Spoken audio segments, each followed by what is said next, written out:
Hi, and welcome back to Life as a Cancer Survivor. Jelena here, and today I'm going to talk to you about my experience with telling our daughter Mael that I have cancer. If you missed my diagnosis video, I'll have the link in the description below to catch you up on any of that. But I hinted in that we tried to keep her out of the loop at the very beginning because we didn't know how bad cancer was, so we didn't want to let her know and have her ask us a million questions that we had no answers for. But as a stay-at-home mom with a 5-year-old that worked part-time from home, it was going to be really hard to hide all the tests and treatments from her. So we wanted to let her know what was going on early on in the process as soon as we knew what was going to happen. The question would be, how would she handle the news as a 5-year-old? Before I get on with my story, I want to let you know that this is the last video that fits into the category of the beginning of my cancer journey.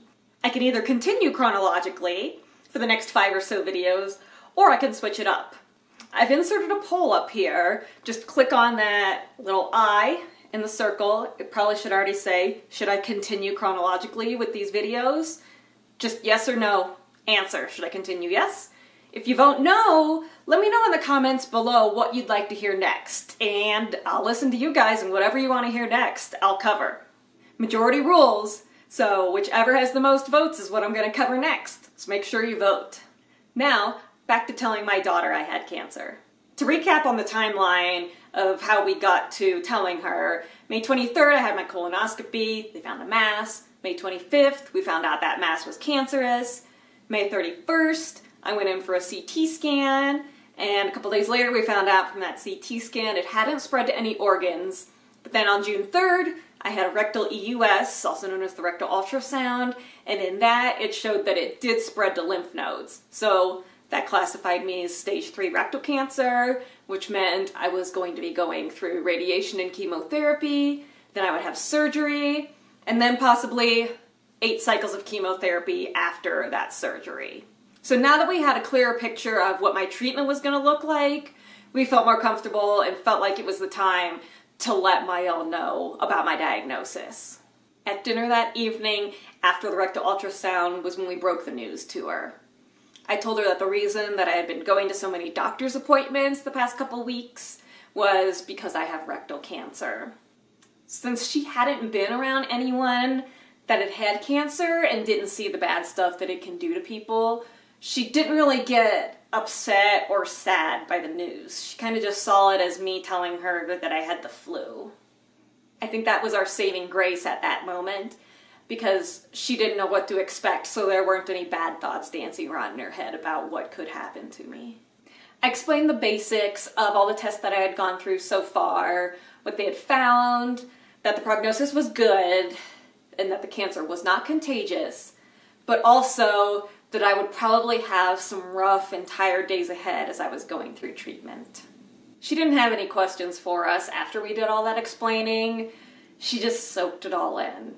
I'm sure her little brain was just grinding away, trying to figure out and process all that we had just told her. She did get excited when I mentioned that my parents, Grammy and Poppy, were going to be coming for a few weeks to help out while I was going through treatment. So seeing her excitement about that helped relieve some of my nervousness that I had about telling her that I had cancer. That evening at bedtime, she asked me what the tumor looked like. So I said I was able to bring home pictures from my colonoscopy so I could show them to her. She said she wanted to see them right then, most likely as a bedtime stall tactic. So I told her she'd have to wait until the next morning to look at the pictures. The next morning I showed her the pictures, but she wasn't really interested in them by then. I could barely even tell what the tumor was in those pictures, since I'd never looked at pictures of a colonoscopy before, or a colon in a colonoscopy, so I'm sure she had no idea what she was looking at either. That evening at dinner, Mael asked if the tumor was still in me. So I had to explain to her that yes, the tumor was still in me, and it would stay there until I had surgery to actually cut it out of me. After that one question though, she didn't have any other questions for me. I guess since I didn't really look or act sick, except in the bathroom, she couldn't really understand that something really bad was going on inside me. This was her first experience with cancer too, so I think she just had no idea what even to ask. Although she was only 5 at the time when I was diagnosed, we still wanted to be as open and honest with her through the whole process. A few days later, I was sent a link from the radiation oncologist's office to watch a video on radiation therapy. So I had her watch it with me. I knew some of it was going to be pretty boring, but it showed what the radiation machine would look like, so that was good information for her. And it also had a nice video animation of what cells looked like, how normal cells divide and die, and how cancer cells just keep dividing and don't die. About halfway through, we had to stop the video because she was bored.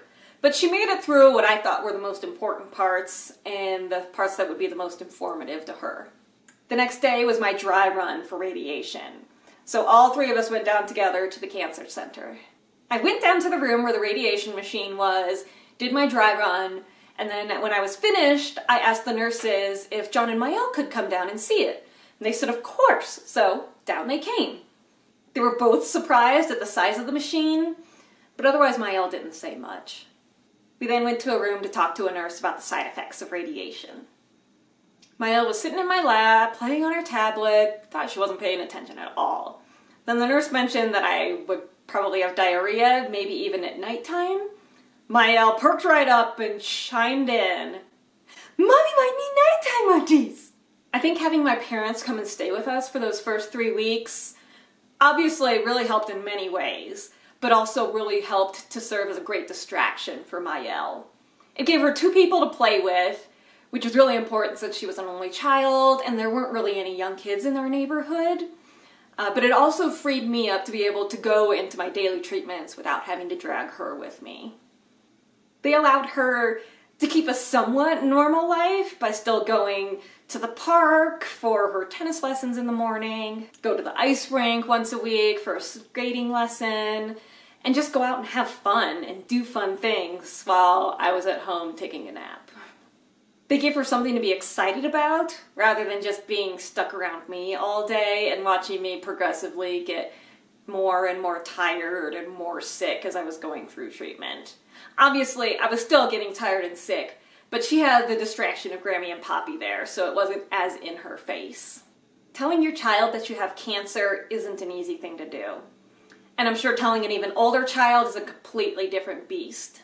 Our approach to parenting was to be as truthful as we could with her and talk to her like she was an adult. So naturally, we were going to tell her about my diagnosis and then keep her in the loop as I went through treatment. If you are a parent that was diagnosed with cancer or have a loved one that was, when did you tell your child or your children about it? Let me know in the comments below. I hope you've been enjoying my videos. Please feel free to share them with anybody that you think might find these useful or helpful. I'd love it if you gave my video a thumbs up so that I know that you've been liking my videos. And hit that subscribe button. Thank you so much for watching, and I'll see you next week.